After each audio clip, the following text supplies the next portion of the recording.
So guys, मैंने जो video डाला था पिछले बार उसमें बहुत सारा कमेंट आया और बहुत सारा सपोर्ट आया आप लोग की तरफ से। और कमेंट ये आया है कि भाई हम कहाँ से पढ़े, कौन से टीचर से पढ़े, कौन से बुक से पढ़े। बहुत सारे कमेंट है, बहुत सारे क्वेश्चंस हैं, तो उसका आज आंसर लेके आ गया हूँ। एक स्ट्रेटेजी लेके आया हूँ हमारे एसएससी एमटीएस के लिए। अभी जितना भी दिन बचा है उसमें हम अपना सिलेबस कैसे कंप्लीट करें, क्योंकि हमारे पास ज़्यादा टाइम है नहीं। तो अभी चलते हैं टेबल पे और आप लोगों को बताते हैं क्या स्ट्रेटेजी है वो और कैसे मैं करने वाला हूँ इस चीज़ को। और मैं भी इसी को फॉलो करने वाला हूँ, ऐसा नहीं है कि मैं कुछ और करूँगा आप लोग को कुछ और बताऊँगा। तो चलते हैं टेबल पे और दिखाते हैं सीधा। So guys, as you can see, best strategy for SSC MTS 2025। तो आज का इस वीडियो में मैं बताने वाला हूँ best strategy for SSC MTS। तो चलिए शुरू करते हैं बिना किसी देरी के। तो जैसा कि आप सब देख सकते हैं, हमारा जीके जीएस का सबसे ज़्यादा इम्पोर्टेंट जो सब्जेक्ट है वो मैं एकदम लाइन बाय लाइन डाल दिया हूँ, आप लोग चेक कर लो। ये देखो, स्टैटिक जीके हमारा सबसे ज़्यादा इम्पोर्टेंट है। उसके बाद पॉलिटिकल है, उसके बाद हिस्ट्री है, फिर करंट अफेयर है, फिर जियोग्राफी है, फिर बायो है, फिर इकोनॉमिक है। इसमें कुछ सब्जेक्ट मैंने नहीं डाला है, उसका रीज़न मैं बताता हूँ आप लोग को। सबसे पहला देखिए स्टैटिक जीके, इसमें से कम 60, 8, 9, 10 इतना सवाल आ ही जाते हैं एग्ज़ाम में। एमटीएस का कोई भी आप उठा लो, किसी भी साल का उठा लो, एसएससी का पेपर उठा के देख लो, आता ही है इतना सवाल तो। और फिर आते हैं हमारे पॉलिटिकल में। पॉलिटिकल का जो सिलेबस है वो इतना लेंदी नहीं है, वो इतना बड़ा नहीं है, तो उसको आप आराम से कवर कर सकते हो और उससे भी अच्छा खासा क्वेश्चंस देखा जा सकता है हमारे एग्ज़ाम में। जैसा कि मैंने देखा 3-4 साल का पेपर, तो उसमें बहुत सारे आए हैं पॉलिटिकल से भी। तो इसका सिलेबस भी ज़्यादा लेंदी नहीं है, तो इसको भी आप लोग पहले ही कंप्लीट कर लो। फिर हमारा आ गया हिस्ट्री भी बहुत ज़्यादा इंपॉर्टेंट है, तो इसको मैंने 3rd नंबर पर रखा है। तो हिस्ट्री का थोड़ा सिलेबस लेंदी है, इसलिए मैंने इसको 3rd पर रखा है और ये बहुत ज़्यादा इंपॉर्टेंट है, तो आप इसको करना शुरू कर दो। और कौन सा टॉपिक इंपॉर्टेंट है हिस्ट्री का, ये मैंने कल वाले वीडियो में बता दिया है। तो अभी आ जाते हैं हम करंट अफेयर पे। तो करंट अफेयर पे आने से देख लीजिए, करंट अफेयर हमें कम से कम 2 साल का करंट अफेयर करना ही है, बिकॉज इसमें से बहुत सारे क्वेश्चंस पूछ देते हैं करंट अफेयर से भी। उसके बाद आ जाते हैं ज्योग्राफी में। ज्योग्राफी का भी सिलेबस लेंदी नहीं है, छोटा ही है, तो उसे भी आप कवर कर सकते हो।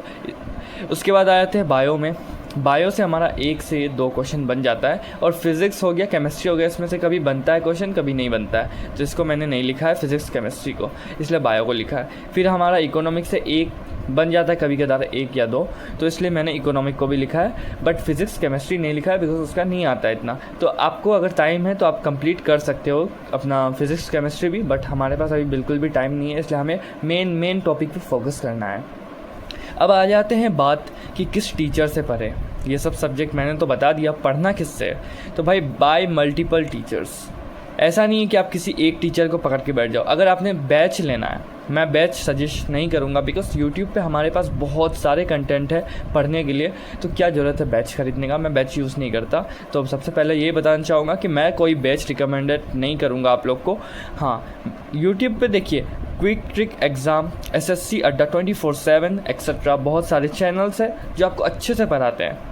मैं क्विक ट्रिक एग्ज़ाम से करता हूँ, जो टॉपिक मुझे मिल जाएगा क्विक ट्रिक एग्ज़ाम में, मैं क्विक ट्रिक एग्ज़ाम से करता हूँ। और कुछ टॉपिक नहीं मिलता है तो वो मैं एसएससी अड्डा 24/7 से करता हूँ। और भी कुछ 3rd पार्टी चैनल्स है, उन लोग से भी मैं करता हूँ। तो आप मल्टीपल टॉपिक को मल्टीपल चैनल पे जाके अपना एक्सप्लोर करके अपना पढ़ाई कीजिए।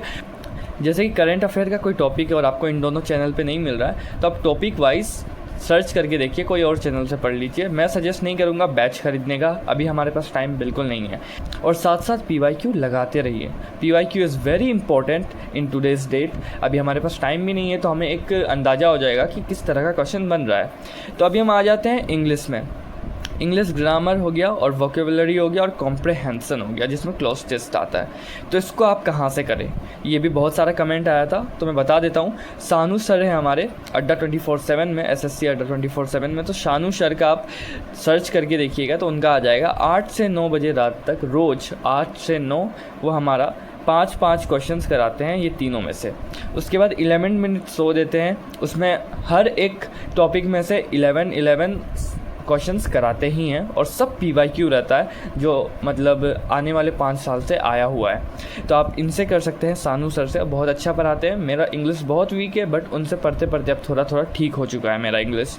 और हाँ, एवरीडे हर दिन आपको कम से कम 15 सिनोनिम्स 15 एंटोनिम याद करना ही है, बिकॉज ये तो रट्टा मारने वाला चीज़ है भाई, इसको आप मार लो रट्टा। 15 एक दिन में आप 15 कर लोगे तो आपका मतलब बहुत ज़्यादा चांसेस रहेगा कि आपका एग्ज़ाम में क्वेश्चन फंस सकता है उसी में से। तो अभी आ जाते हैं मैथ्स रीजनिंग में। मैथ्स रीजनिंग में मैं अभी स्टार्ट नहीं किया हूँ, बट मैं ये बोलना चाहूँगा, और मेरा जो प्लान है मैथ्स रीजनिंग का, मैं टॉपिक वाइज कोई भी टीचर से पढ़ लूँगा। मान लीजिए मैथ्स का परसेंटेज चैप्टर है, अगर मैंने क्विक ट्रिक एग्जाम में सर्च किया नहीं मिला तो मैं SSC अड्डा से कर लूँगा। तो मेरा यही है कि आप टॉपिक वाइज कोई भी टीचर से कर लीजिए मैथ्स एंड रीजनिंग। तो उसके बाद हम आ जाते हैं फॉर एक्स्ट्रा नॉलेज। हमारा जो भी कसर बच जाएगा इतना पढ़ाई करने के बाद, तो वो हमारा लूसेंट जीके से कंप्लीट हो जाएगा। तो लूसेंट जीके एक बुक है जो मैंने बताया है यूट्यूब पे, आप लोगों को अभी भी दिखा देता हूँ। तो गाइस देख सकते हो, ये है हमारा लूसेंट का जीके जनरल नॉलेज का बुक।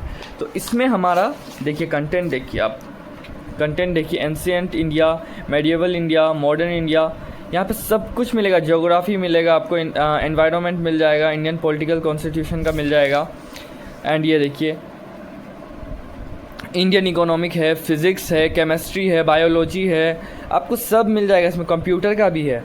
तो आपको ये एक बुक में सब कुछ मिल जाएगा। तो आप ये लूसेंट का बुक ले सकते हो, ये आपको मिल जाएगा फ्लिपकार्ट में अवेलेबल है। तो फ्लिपकार्ट, अमेज़ोन, ऑनलाइन आप कहीं से भी ले सकते हो, तो ये मिल जाएगा आपको। तो अभी हम आ जाते हैं अपना स्ट्रेटजी में।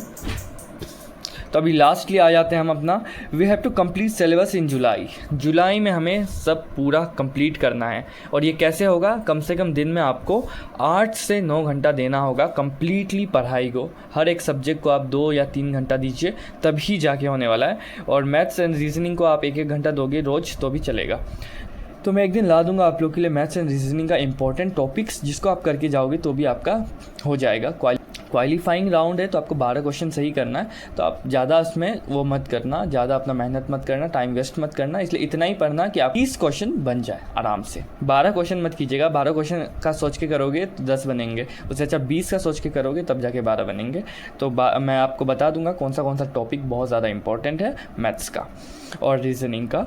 तो अभी आ जाते हैं हम इसमें। तो हम लोग को after completing all syllabus in July, हम लोग को क्या करना है? रिवाइज करना है और प्रैक्टिस करना है पूरा अगस्त सितंबर में। जब तक एग्ज़ाम नहीं होता तब तक हमें रिवाइज करना है, प्रैक्टिस करना है मैथ्स रीजनिंग अच्छे से। पूरा प्रैक्टिस रिवाइज करने के बाद ही हम एग्ज़ाम देने जाएंगे। तो ये कुछ आज का स्ट्रेटेजी है और मैं इसे ही फॉलो करने वाला हूँ। जिन्होंने अभी तक पढ़ाई स्टार्ट नहीं किया भाई, तुम लोग स्टार्ट कर लो, बिकॉज बिल्कुल टाइम नहीं है। अगर आप दिन में 8 घंटा, अगर दिन में आप 8 घंटा दोगे तो ही जाके होगा। 8 या 9 घंटा आपको देना ही है। अगर इतना नहीं दे रहे हो ना तो आपका सिलेबस भूल जाओ कि जुलाई में कंप्लीट होने वाला है, जुलाई लास्ट तक। तो आप लोग का इतना सारा कमेंट आ रहा था कि कहाँ से पढ़े, किससे पढ़े, कितना पढ़े, कौन सा इंपॉर्टेंट है, कौन सा इंपॉर्टेंट नहीं है, आप कौन सा बैच से पढ़ रहे हो। तो ये सब का आंसर मैंने इसमें दे दिया है कि मैं किसी बैच से नहीं पढ़ रहा, मैं जो पढ़ रहा हूँ मैं ऐसे ही पढ़ रहा हूँ। यही मेरा स्ट्रेटेजी है और आप लोग को भी मैं शेयर कर दिया हूँ। तो आप लोग भी पढ़ सकते हो, हाँ, लेकिन मेहनत तो आप लोग को ही करना पड़ेगा। चाहे कितना भी लिख लो ना कि हाँ 90 डेज़ स्ट्रेटेजी या फिर 60 डेज़ स्ट्रेटेजी, लेकिन हाँ इससे कुछ नहीं होने वाला है। आप लोग को मेहनत तो आप लोग को करना है, इसलिए करना ही होगा। मैं तो एक एस्पिरेंट हूँ, मैं आप लोग का मतलब समझ सकता हूँ कि क्या प्रॉब्लम होता है। तो मैं आप लोग को बता दिया हूँ कि मेहनत तो आप लोग को करना है, बस ये स्ट्रेटेजी है। और अगर आगे मुझे लगेगा कि हाँ ये इम्पोर्टेंट है, ये आप लोगों को बताना चाहिए, तो मैं ज़रूर शेयर करूंगा एक वीडियो लाके।